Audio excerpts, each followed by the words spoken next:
Hi, so the title of our paper is Investigating the Computer Security Needs and Practices of Journalists. And my name is Susan McGregor. I'm from Columbia Journalism School. This is work that I did with my co-author, Franziska Roesner from the University of Washington, and Polina Charters and Tobin Holliday, who are part of the HCI and Design program, also at the University of Washington. So to talk a little bit about the motivation for this work, last year at Black Hat Asia, Shane Huntley and Morgan Marquis-Boire did a presentation about the fact that 21 out of the 25 top news sites in the world were subject to state-level attacks. And this is something that was already kind of known in the media. The previous year, news agencies had reported themselves that they had been the subject of attacks. The Wall Street Journal, the Washington Post, Bloomberg, New York Times, and in a couple of those cases, the New York Times and the Bloomberg in particular, it was surmised that the motivation for these attacks was actually to discover the sources for stories. This was particularly in respect to China. Of course, we also know that the impetus to discover sources is not exclusive to these kinds of attacks. On the domestic front, metadata and kind of legal attacks have been used quite extensively in recent years to identify journalist sources. This was very much the case of James Risen at the New York Times and others. So there are a range of kind of computer security issues that journalists and journalistic organizations face in trying to conduct their work. And there are, in fact, quite a number of robust technical tools that help address these issues individually, right? So we have things like GPG that can provide, static encryption, Tor, Secure Drop, which was actually designed specifically for journalism, for kind of the document dead drop case.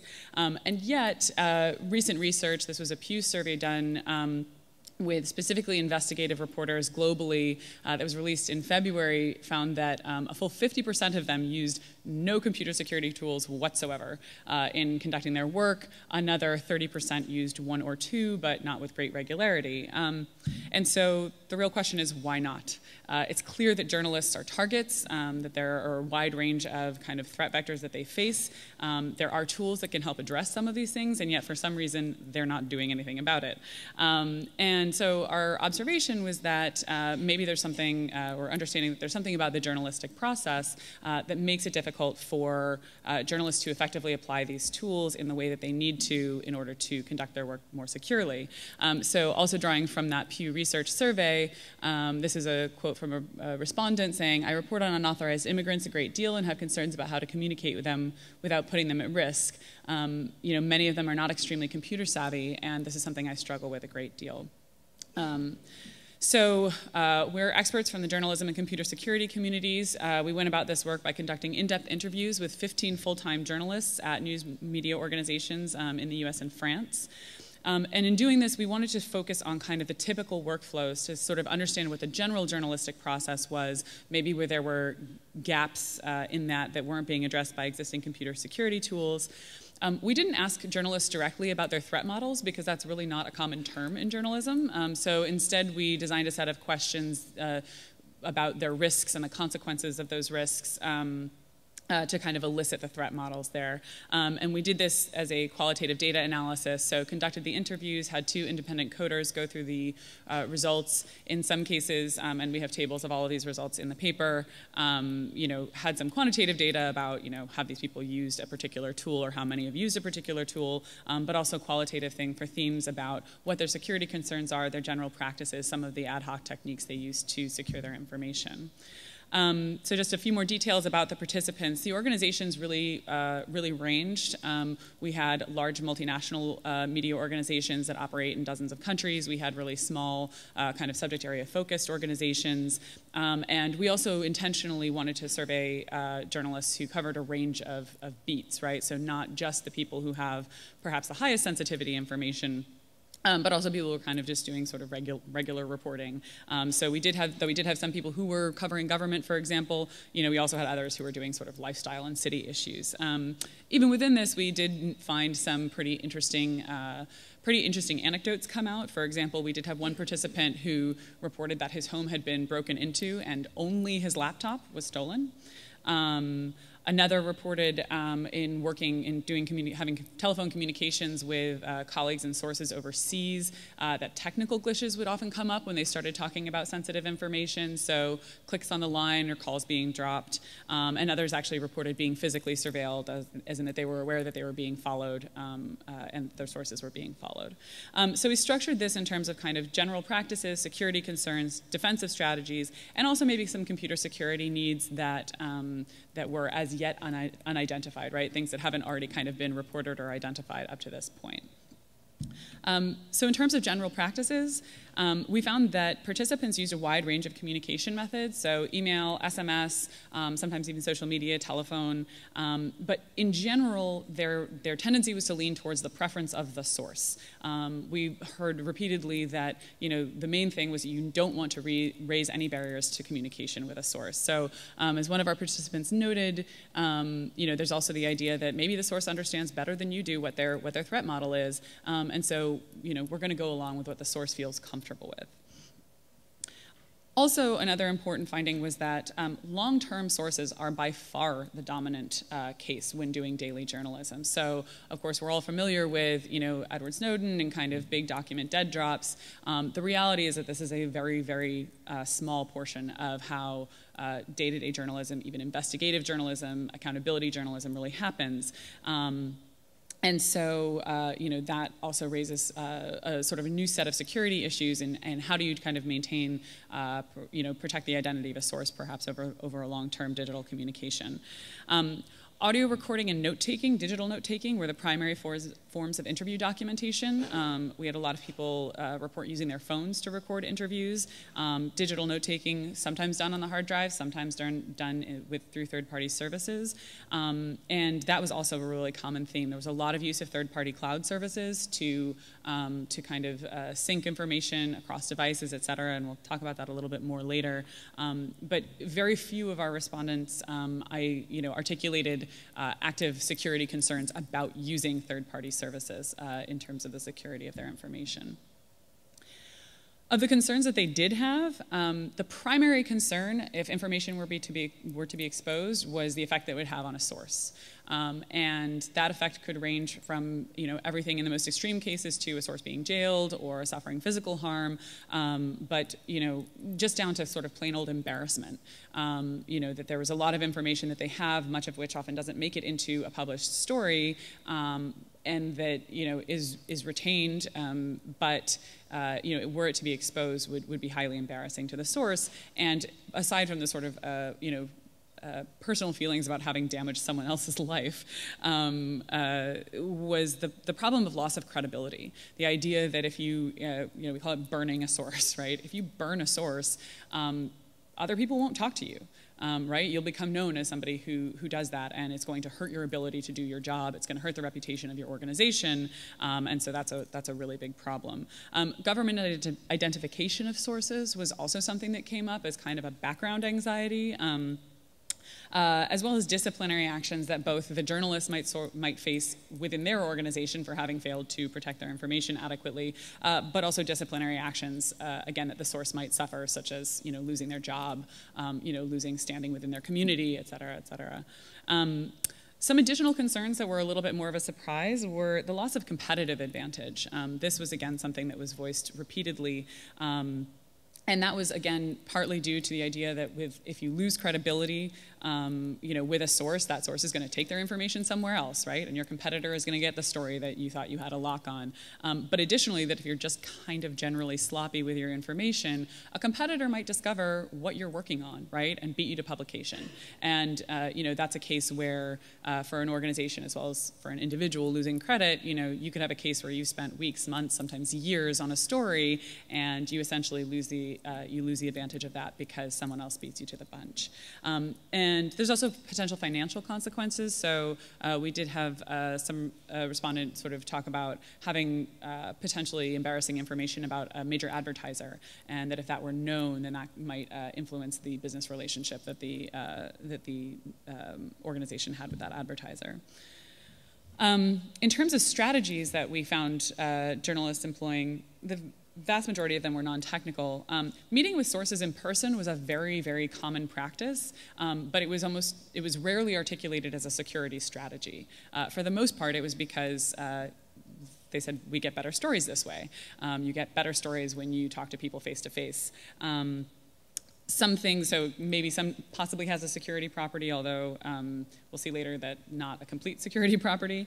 But other things like using code names in note-taking, for example. So not writing down someone's true name, maybe only describing them with salient details that they feel are only sort of interpretable to themselves. In an extreme case, using kind of intermediaries and preset protocols to arrange meetings and make contact. Authentication, which is actually also a really big thing that came up. So in this case, being contacted by somebody from a sort of unrecognized, digital identity, and the journalist saying, okay, well, if you really are who you say you are, then post this line to your public Twitter account at this time, and using that as a form of ad hoc authentication. Looking at the technical strategies they use, the most common by far was encrypted chat and some encrypted email. But importantly, this tended to apply to communications within a team or organization, right? So, maybe in talking to each other throughout the day, this is what journalists used, but it was much less common in communication with sources. Some file encryption as well, so, full disk encryption, device encryption. Things that didn't come up a lot were things like Tor, VPN, other secure messaging apps. We have, again, all of the details of these in the paper. So obviously we're interested in why journalists aren't using computer security tools, despite the fact that they have these needs, and there are good tools out there. But we also sort of identified some of the main themes around why they did use security tools. And for the most part, it had to do with coming into direct contact with people who explained how to use them or asked them to use them. Very often it was because a source required it. So this person said, I won't talk to you unless you can do it over encrypted chat or encrypted email, or they had some kind of explicit digital security training that familiarized them with these tools. So some of them were internal, some of them were external, but basically someone had said to this person directly, you should be doing this and here's how. Where participants did make efforts to protect information, there was a sort of general awareness of like, oh, I should be doing this, and I know I should be doing this, and maybe I try to do this, a couple of things here and there. But as I alluded to earlier, these were often incomplete, right? So they might try to protect information in one context, but leave it vulnerable in another. So, going to meet a source in person, but taking their mobile phone along, their mobile device along, or even sort of trying to protect their communications with that person, but then doing a phone, using their phone to record the interview, which may or may not be synced to like iCloud or something like that. So even though the tools are robust, it's very often difficult. It's clear that journalists have a hard time kind of putting them together, patching them together in a way that really effectively protects them against all of the risks that they face. So in terms of the obstacles, again, a really common theme that came up was the digital divide as a very significant barrier to better communication security because, again, journalists are often going with what the source is comfortable with, what the source prefers. So as this participant noted, most of the sensitive sources I've worked with are also people who probably aren't very tech savvy. I don't know what a secure, non-intimidatingly techie way would be to communicate with them. Some of them don't even necessarily have email addresses. Another big issue was the absence of clear authoritative indicators about the protections offered by particular tools. So as I'm sure many of you are aware, there are lots and lots of news services, chat services, apps, all of this that have, come out in the last couple of years in particular saying, this is secure, this is private, this is protected. And, journalists just really don't have the time or the expertise to figure out which ones are actually worth using. And even of the ones that might be considered, quality, really understanding the nuances of what they do and don't protect, right? And so how to actually operationalize their use in a way that successfully protects their information in the way that they need. Another thing was the lack of institutional support. for obvious security reasons, a lot of reporters don't have admin rights on their work machines, right? That's a sensible thing to do. At the same time, they also don't necessarily, they often don't have, secure communications tool installed on those machines for them. And even if they can get permission to install it, they don't, a lot of folks don't have somebody, or at least somebody whose job it is to help them learn to use those things successfully, to practice using, making sure that they're configured correctly, et cetera, et cetera. So there's a real lack of resources at the institutional level as well. So again, why don't journalists use more technical security tools? I think there's a lot of talk about usability, and while that does remain an issue, the truth is actually that journalists use terrible, terrible, unusable software all the time, and they use it perfectly well. But that there's a big issue of how these things fit into the journalistic process, or sometimes impede the journalistic process. So for example, document drops, might be great for for a source like Snowden. But they're really not great for the more long-term source, the more common situation of long-term sources that, that don't initially provide sensitive information. So this is a really important point, I think, which is that you never really know when a source is going to turn sensitive. Most sensitive sources are the result of long-term relationships that have been cultivated over time, which means that, you might be having a communication with somebody, and all of a sudden they say something that proves in retrospect even to be sensitive, right? By that time it's too late to switch communication channels, but that's very much how that kind of revealing of information tends to happen. The other thing is that in the vast majority of cases on a daily basis, journalists depend for authentication, for verification, on knowing their source's real identity. Yes, of course, it's possible to authenticate information even if you don't know a person's real identity, but it takes a much larger investment of time and effort to do that, and it's simply not practical to do that for every single story, every single day. Just a point of clarification, so I mean, as one of our participants said here, if I don't know who they are and I can't check their background, I'm not going to use the information they give me, right? 9 times out of 10, it's not going to be worth it to do that extra legwork. And just a point of clarification about terminology here, if you ever hear journalists talk about anonymous sourcing, what they mean is I did not publish their name.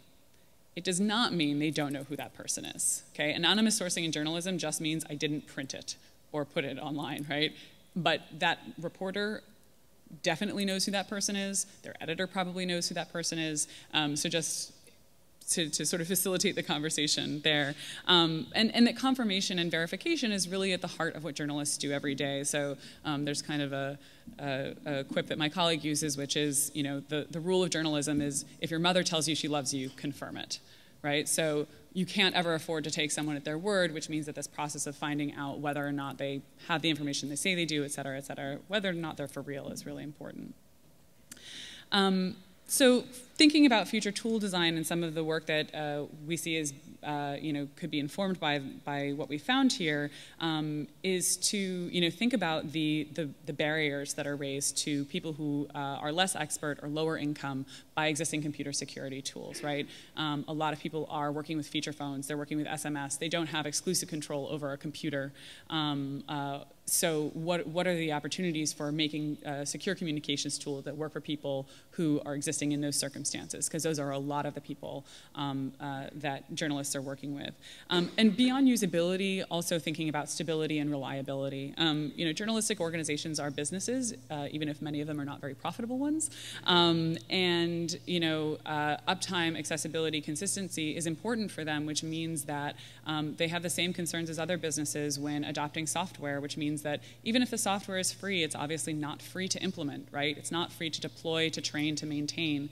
And very often they don't necessarily have the connections or the service connections to have someone who is going to be able to patch, support, et cetera, that software, right? So without that, it's very difficult for organizations to adopt these things. Some of the things that we sort of identified as existing unmet needs that hadn't already been clear before, as sort of obvious risks, was knowledge management. So it came up many times, this issue of journalists, when they report on stories, they collect a lot of information from different places across different media. It's going to be web clippings, notes, emails, audio files, all of these things, and that storing, syncing, searching, tagging these materials were just a general challenge of doing their work. And so a lot of the ad hoc solutions that we saw to dealing with this are where security vulnerabilities were introduced. So that's where we saw a lot of third-party, a lot of cloud software come in, was trying to address these issues. Not so much a computer security thing, but audio transcription was also just kind of a big, somebody said that's a nut to crack. But highlighted here by one of our respondents was someone who had worked in the legal field for a while. As a lawyer, let's say you have a massive case, you have a document dump that has 15,000 documents. There are programs to help you consolidate and put them into a secure database. I don't know of anything like that for journalism. So this is a really massive opportunity to not only remove a whole slew of vulnerabilities that journalists are creating when they do this work, but also to make sure that the system that does fill that gap is one that has strong security properties. Secure first contact and managing the tension between anonymity and authentication came up more than once. Another respondent noting that the first contact is never, very rarely, anonymous or protected. It's very difficult to have that secure. And that's often because, and that's also because, especially in the Western context in journalism, more often than not, it is journalists who are contacting sources first. Right? So again, the major case is you're covering a story, you're probably, your first call or first contact is going to be with an existing source on that topic, and then you're going to fan out from there. But most of it is not people coming to you, and so in that sense, it's, again, a very source-dependent problem. Other things, effective metadata protection. So again, knowing that, especially with long-term sources, we don't have widely adopted ways of communicating that protect metadata. So, even if you do a really good job for a long time, that one time it fails, it kind of all falls apart. Also deeper exploration of the journalistic process and the needs of sources. So most of the folks that we spoke with were not dealing with a lot of video and photo, for example, right? And obviously those needs, the type of media they're dealing with changes the needs that they have in terms of security. It's something very different to talk about encrypting things when you've got hours and hours of video footage to deal with, or for example, you can't exactly use a pseudonym when you have somebody's face in the material. And then finally, understanding the role of journalistic organizations and how some changes within that might be able to help inform that. So our goal with this, as we said, was really to kind of try to bring together these two communities and highlight some ways that we might be able to make progress on this front for both of us. So that's all, and I'd love to take some questions.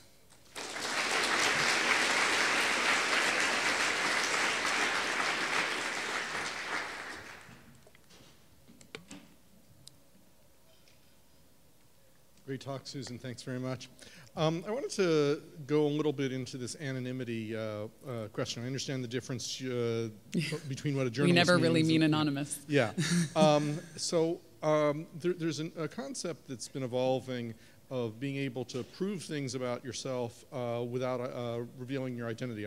Proving that I'm over the age of 21 and therefore eligible to buy alcohol, proving that I do not have a felony, I've never been convicted of a felony and can buy a firearm, whatever, those sorts of things. Would those sorts of technologies be useful to a journalist in considering a source to be able to have proof that this person is in this role without knowing who that person is? Or is that culturally so foreign to a journalist that they would never even consider a technology like that?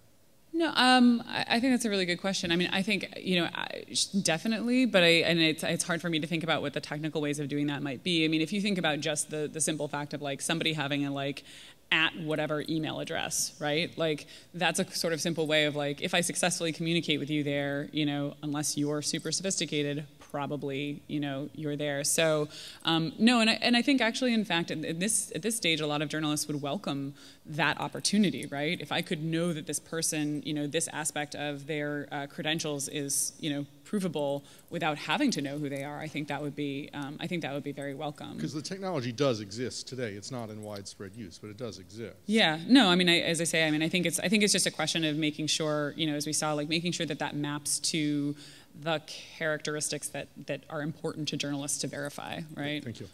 Thanks. Hi, I was wondering about forward secrecy and kind of ephemeral tools. Is that on the radar of journalists at all? Because there's kind of a big divide between tools of the ephemeral chat tools, kind of iMessage, Text Secure, and then PGP. Mm-hmm. Seems like you spend a lot of time saying journalists are worried about making sure that they keep a record of everything and organize it.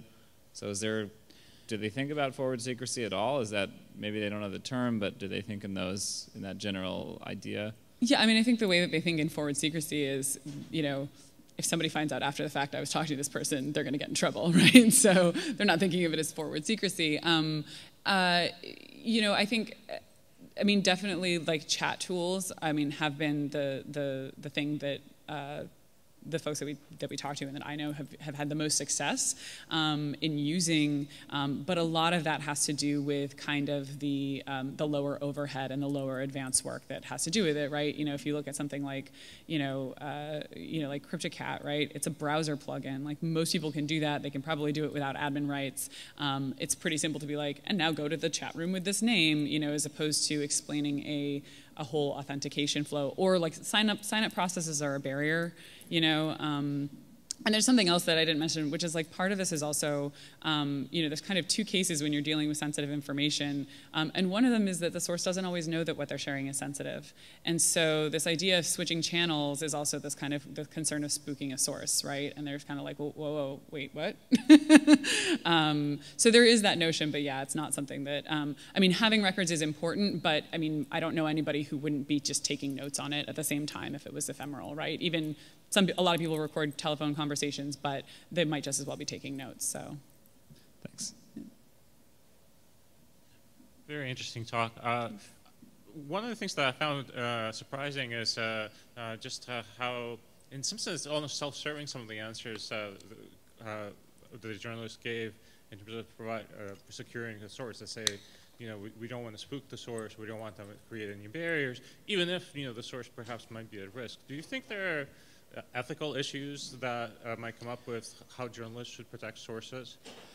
Absolutely. Like I think it is an ethical issue, and some of the prior work that I had done on this was exactly before that reason. I think the problem is that there's a tension between if we restricted ourselves to covering only sensitive stories that involve people who also had the savvy and the resources, right? We're not just talking about, we're not just talking about sort of intellectual resources here. We're often talking about financial resources. Do you own a computer? Do you have exclusive access to a computer? Then we'd be missing a lot of the most important accountability journalism, and sort of coverage of the most important populations, right? So many of our most vulnerable populations who ostensibly need to be covered,